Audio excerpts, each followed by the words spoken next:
Le président Laurent Gbagbo, lors de son meeting à Agboville, a fait des déclarations qui n'ont pas laissé le RHDP sans voix.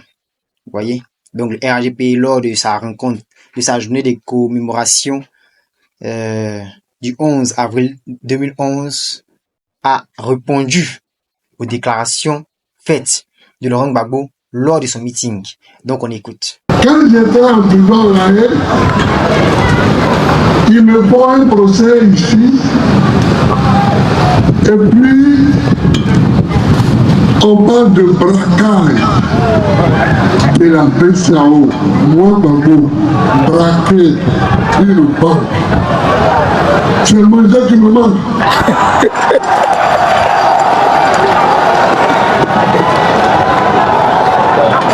C'est le mandat qui me manque.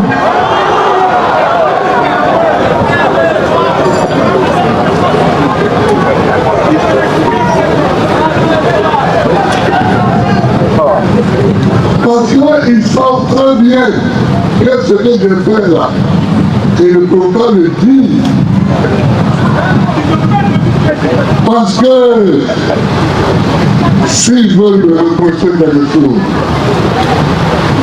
il faut qu'ils disent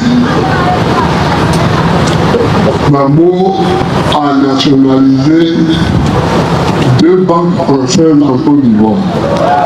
Voilà. C'est ça qui est la vérité. La BCC et la Société Générale, ce sont 2 banques françaises. S'ils disent ça, c'est la vérité. Mais ils savent que les Ivoiriens vont aimer. Ils n'ont pas braqué la BCAO. Ils n'ont rien fait dans ce pays. Absolument rien. Ils n'ont rien fait dans ce pays. Les plus de 3000 morts qui sont morts de rien et pour rien. Personne ne les a tués. Les femmes d'Abobo ont été tuées par personne. Les femmes d'Abobo ont été tuées par personne. À peine revenus de la haie, est-ce par tactique, par ruse, ou bien est-ce une pathologie qui se manifeste en eux et ils sont devenus amnésiques? Vous avez écouté les 2 discours avec moi et vous conviendrez avec moi que les 2 discours, on pourrait dire que sont des pics en politique. Voilà, 2 partis politiques qui se lancent des pics. Mais pour le premier discours, Laurent Gbagbo dit que il était à La Haye lorsqu'on lui a dit qu'il a été condamné à 20 ans de prison pour braquage de la BCAO. Vous voyez? Et il a donné son point de vue, il a dit que il n'avait jamais braqué la BCAO. Et dans une prochaine vidéo, nous allons donner sa part de vérité en ce qui concerne le braquage de la BCAO.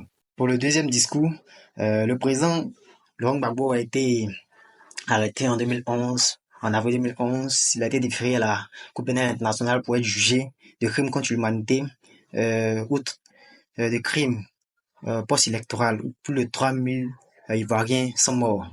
Donc 10 ans après, il a été acquitté. Donc lorsque le s'évoque ce fait-là, eh bien, il faut savoir que c'est archaïque parce qu'il a été acquitté. Il a été acquitté, il rentre au pays, donc tout se déroule parfaitement. Oui. Maintenant, pour le braquage, la prochaine fois, on questionnera Laurent Gbagbo pour connaître sa part de vérité dans cette affaire, parce que c'est un peu ambigu, vous voyez, on le questionnera. Bon, pour les nouvelles personnes, je vous prie de vous abonner pour de nouveaux contenus et de partager les vidéos, de vous abonner, de partager, de liker, de distribuer les informations qui sont contenues ici.